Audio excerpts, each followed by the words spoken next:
ആ മരണപ്പെട്ട ആളുടെ ബോഡിയാണ് ഇങ്ങോട്ട് കൊണ്ടുവന്നുകൊണ്ടിരിക്കുന്നത്.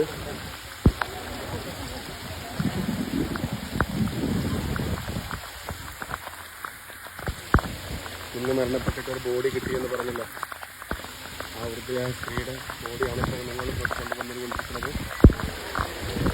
അവിടെ ആളുകളൊക്കെ ഇവിടെ കടിച്ചു കൂടി നിൽക്കുകയാണ്.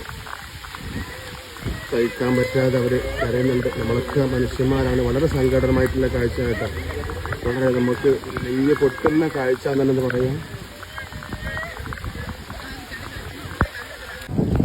ഈ ഒരു ബോഡി ഈ ഒരു വീട്ടിൽ വന്ന് കിടക്കുമ്പോൾ ഇവർക്ക് എന്താ പറയുക, ഒരു ചെറിയ കുടിലാണെങ്കിൽ ആ കുടിൽ താമസിക്കുന്ന ആളെന്ന് വരുമ്പോൾ അവരെ ബോഡി ഇങ്ങോട്ട് ഡെഡ് ബോഡി ഇങ്ങോട്ട് വരുമ്പോൾ അല്ലെങ്കിൽ മയ്യത്ത് വരുമ്പോൾ ഒരു വീടില്ല ഇവിടെ.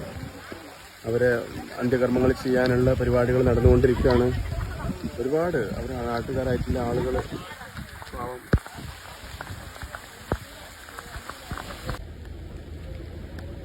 ശരിക്കും ഇവിടെ സംഭവിച്ചിട്ടുള്ളത് ഒരു ചെറിയ സുനാമി തന്നെ എന്ന് പറയാം. കാരണം അത്രയും ഭീകരമായിട്ടുള്ള അവസ്ഥയാണ് ഇവിടെ നമുക്ക് കാണാൻ പറ്റുന്നുള്ളത്. കാരണം ഈ ഒരു വീട് നിങ്ങൾക്ക് കാണുന്നുണ്ടാവും. ഇന്നൊരു ബോഡി കിട്ടിയെന്ന് പറഞ്ഞു. ഒരു പ്രായമായിട്ടുള്ള സ്ത്രീയുടെ, ആ ഒരു സ്ത്രീയുടെ വീടാണ് ഇവിടെ നിങ്ങൾ കാണുന്നത്. ഇതുവരെ ഒലിച്ചു പോകാൻ മാത്രം വെള്ളം ഇതിന്റെ അപ്പുറത്ത് നിന്ന് ആ ഒരു മല ഇടിഞ്ഞിട്ട് നേരെ പുഴയിലേക്ക് വന്നിട്ട് ആ വെള്ളം ഓളം തള്ളി വന്നിട്ടാണ് ഒരു സുനാമി പോലെ, തിരമാല പോലെ വന്നിട്ടാണ് ഇവിടെ വീട് തകർന്നിട്ടുള്ളത്. വീഡിയോ തുടർന്ന് കാണുക. അപ്പോൾ നാട്ടിൽ നിന്ന് നമ്മൾ അവിടെ വെച്ചിട്ട് സങ്കല്പിക്കണ പോലെ അല്ല കേട്ടോ ഇവിടുത്തെ അവസ്ഥകൾ. ഇവിടെ വരുമ്പോൾ മനസ്സിലാവുന്നത് നമുക്ക് കാണാൻ പറ്റുന്ന നമ്മളിപ്പോൾ ഗംഗാവലി പുഴയുടെ എതിർവശത്താണുള്ളത്. നമ്മൾ ഓപ്പോസിറ്റ് സൈഡിലായിട്ട് ഞാനിപ്പോൾ പിന്നെ ക്യാമറ സൂം ചെയ്തിട്ടാണ് ഞാനിപ്പോൾ വീഡിയോ എടുക്കുന്നത്. ഇത്രയും ഭാഗങ്ങൾ മണ്ണിടിഞ്ഞ് വന്നിട്ടുണ്ട്. അത് മാത്രമല്ല, നിങ്ങൾക്ക് പ്രേക്ഷകരായിട്ടുള്ള ആൾക്ക് പുഴയിൽ കാണാൻ പറ്റും.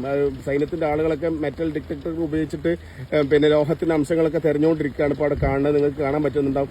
പക്ഷേ വേറൊരു നമ്മൾ ഞെട്ടിക്കുന്ന വേറൊരു കാര്യമുണ്ട് നിങ്ങൾ മനസ്സിലാക്കാത്ത. അത് നിങ്ങൾ ന്യൂസ് ചാനലൊക്കെ പ്രേക്ഷകർ കണ്ടിട്ടുണ്ടാവും.